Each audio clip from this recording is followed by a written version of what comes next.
Email client vulnerabilities reported.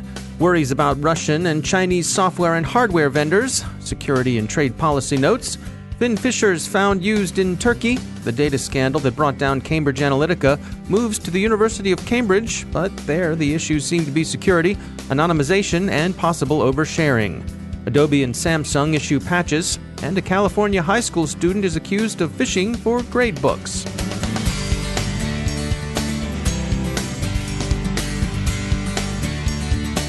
Time to tell you about our sponsor, Recorded Future. If you haven't already done so, take a look at Recorded Future's Cyber Daily. We look at it, the CyberWire staff subscribes and consults it daily. The web is rich with indicators and warnings, but it's nearly impossible to collect them by eyeballing the internet yourself, no matter how many analysts you might have on staff, and we're betting that however many you haven't got enough. Recorded Future does the hard work for you by automatically collecting and organizing the entire web to identify new vulnerabilities and emerging threat indicators. Sign up for the Cyber Daily email to get the top trending technical indicators crossing the web. Cyber news, targeted industries, threat actors, exploited vulnerabilities, malware, suspicious IP addresses, and much more. Subscribe today and stay ahead of the cyber attacks. Go to recordedfuture.com/intel to subscribe for free threat intelligence updates from Recorded Future. That's recordedfuture.com/intel. And we thank Recorded Future for sponsoring our show.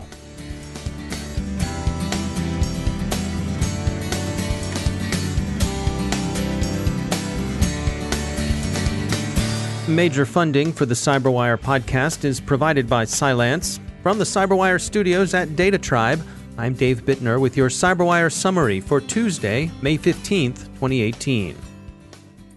Researchers report a vulnerability in the way email clients render content encrypted with the widely used PGP and S/MIME protocols. Jettisoning PGP, as some advise, seems unwise, since, as many others say, encryption is better than no encryption, and exploitation, while clever, isn't trivial. Graham Cluley's blog offers some reassurance. He says, "The sky is not falling, stop freaking out." It's probably a good idea to not load images by default, and some people are advising that you not load HTML by default either. Russian and Chinese companies face an increasingly complicated set of sanctions, restrictions, and suspicions in Western governments. The basic issue is that the companies are thought to be too close to Russian or Chinese security and intelligence services.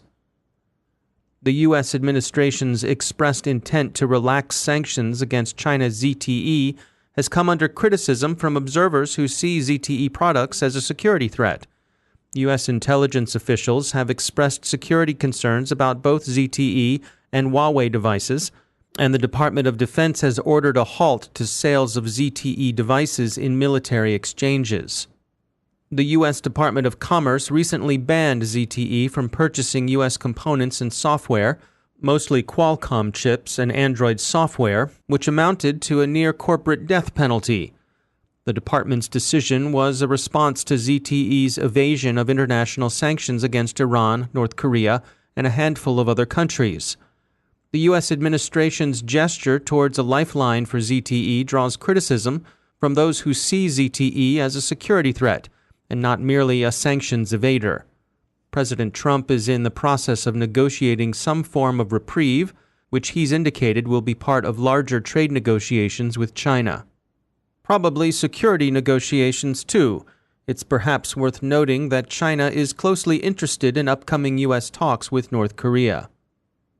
Huawei is also under suspicion, most recently over its partnership with Chinese authorities to establish surveillance networks covering Xinjiang province. That province is noted for its relatively large share of China's Muslim population, an ethnic and religious minority that's long been a target of government surveillance and influence operations. Huawei's participation in the surveillance program has aroused concerns internationally that the company's products and cooperative practices could easily be turned against external as well as internal targets. Canadian media, notably The Globe and Mail, are expressing particular skittishness about Huawei. The company has made significant inroads into that country's markets. Turning to Russian companies, the Netherlands has decided to ban Kaspersky products from government networks. The Dutch Justice Minister, Ferdinand Grapperhaus, informed Parliament that Kaspersky Labs security software poses a national security risk to the Netherlands. Russia, Grapperhaus said, has an active program in cyberspace targeting Dutch interests, and the risk of using Kaspersky products is unacceptably high. The Justice Minister also urged Dutch companies to do likewise. It's a precautionary measure. Netherlands authorities say they've found no evidence that Kaspersky software is being abused, but the company is too close to the Russian government for comfort. Grapperhaus cited British and U.S. concerns about the company in his letter. Kaspersky said, quote, Kaspersky Lab is very disappointed with this decision by the Dutch government based on theoretical reasoning, especially given that Kaspersky Lab is in the process of implementing a global transparency initiative specifically aimed at alleviating any concerns. End quote. Some within the U.S. government are wondering whether bans and sanctions are an unmixed good. They're aware of the security issues and take them seriously, but they also see uncomfortable room for retaliation by Russia and especially China. Suppose Beijing gets its back up when a U.S. tech company complies with a U.S. subpoena, they ask. Advocacy group Access Now says it's found evidence Turkey's government is using FinFisher spyware tools against dissidents. The New Scientist reports finding that the University of Cambridge's Psychometric Center culled data from a Facebook personality quiz, myPersonality, and shared it with hundreds of researchers over a period of 4 years. Some 3 million individuals were affected. The data was poorly secured and imperfectly anonymized. This is the same data collection project whose results were used by now-defunct Cambridge Analytica. One wonders whether responsible human subjects research review boards at Cambridge were asleep at the switch or simply failed to recognize that the project might require their oversight. Thales eSecurity recently published the 2018 edition of their Global Encryption Trends study. The report highlights how organizations are deploying and managing encryption around the world. John Grimm is Senior Director of Security Strategy at Thales eSecurity. One of the big trends that we saw over the last year is many more people are using multiple clouds. And what that has caused is some difficulty in managing encryption processes. So if you dig a layer beneath, you find that the reason people are encrypting has changed. Over the past several years, one of the big drivers for encryption has been compliance regulations. So needing to check a box, if you will, or show that you're doing diligence in some form to protect data. And that's still a big driver, but the drivers that have really risen over the last couple of years, as shown by this survey, is the need to just apply increased diligence to protecting your customers' information or protecting things like your company's intellectual property. Although compliance is still a major driver, we're starting to see folks applying much more diligence to just good practice of protecting specific targeted data types. The move to the cloud has made that difficult in some ways because now their data is so many more places. And one of the trends that this survey also revealed is the difficulties that folks are having finding all of their data, finding all the different places that it's going. Yeah, one of the things that stood out to me in the report was the difficulty people have in managing their keys. Absolutely. The more you use encryption and any sort of cryptographic process, the more diligence you have to pay to managing keys. And it's a relatively simple problem when you've got a limited number of encryption deployments, limited amounts of data that you're encrypting. But once you get to a state where you're encrypting multiple databases or data stores, you're encrypting at rest, in motion, you're using multiple public clouds and encrypting in each of those. As you get further and further into it, it gets really hard to do the job of tracking keys properly. And the most important, the linchpin of any good encryption system is how well you protect the key. And at the end of the day, if you don't account for that key through its entire life cycle, from the time that it's created to the time that it's retired, there are actually quite a few phases in the middle there, and it becomes a very big accounting problem to keep track of keys if you're following best practices such as rotating or changing your encryption keys every X amount of time in accordance with best practice. Another thing that stood out to me was you all dug into how organizations protect data at rest when it's in the cloud. And it was interesting to me to see the different approaches people take towards encrypting that data. Well, I think we're seeing a bit of a perfect storm in terms of people's need to change how they're approaching it. The fact that folks are using multiple cloud providers. In many cases, the public cloud providers have done a nice job maturing their encryption tools over the last few years. But if you are using multiple cloud providers, you're going to use the individual encryption tools of each one. So now you're putting an extra burden on your staff to learn those tools, and it becomes a lot more challenging to have a very consistent policy across your enterprise when your administrators have to instantiate that policy across a different set of UIs and tools that they use. On top of that, one of the findings in this survey that's very consistent over the years is that the top threat to data is mistakes that human beings make, even in the course of trying to do things right. You put together the multiple clouds, the multiple tools, the fact that administrators and people knowledgeable about managing encryption and keys, pretty difficult to find that skill set, to find and retain it. And the fact that mistakes are a big issue, it's no wonder that we're starting to see these instances pop up in the news of misconfigured encryption resulting in data leakage.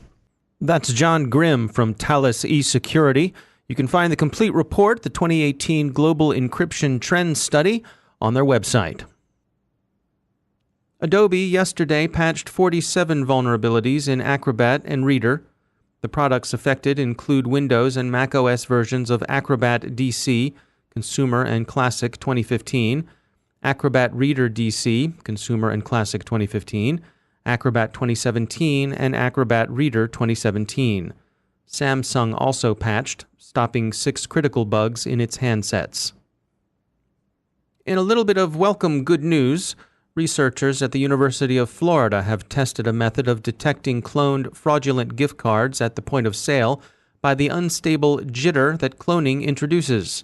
Similar techniques could be applied to cloned ATM cards. Crooks are fishing for Apple credentials. The bait is a GDPR hardening offer. Criminals always chum the internet with fish bait drawn from current events, and GDPR goes into full effect in 10 days. Expect more of this, and be careful what emails you open and what links you follow.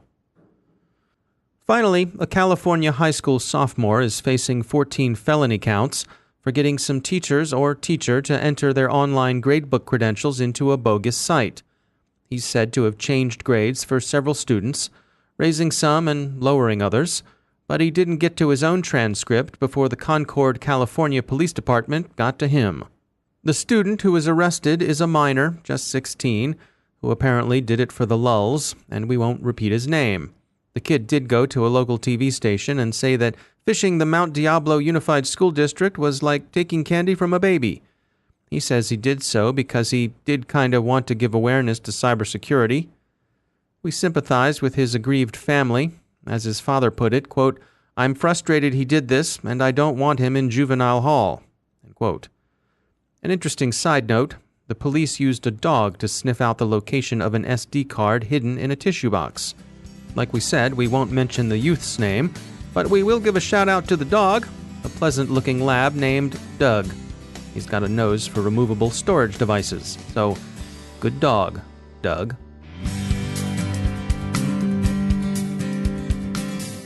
And now a bit about our sponsors at VMware. Their trust network for Workspace ONE can help you secure your enterprise with tested best practices. They've got 8 critical capabilities to help you protect, detect, and remediate. A single open platform approach, data loss prevention policies, and contextual policies get you started. They'll help you move on to protecting applications, access management, and encryption. And they'll round out what they can do for you with micro-segmentation and analytics. VMware's white paper on a comprehensive approach to security across the digital workspace will take you through the details and much more. You'll find it at thecyberwire.com/VMware. See what Workspace ONE can do for your enterprise security. thecyberwire.com/VMware. And we thank VMware for sponsoring our show.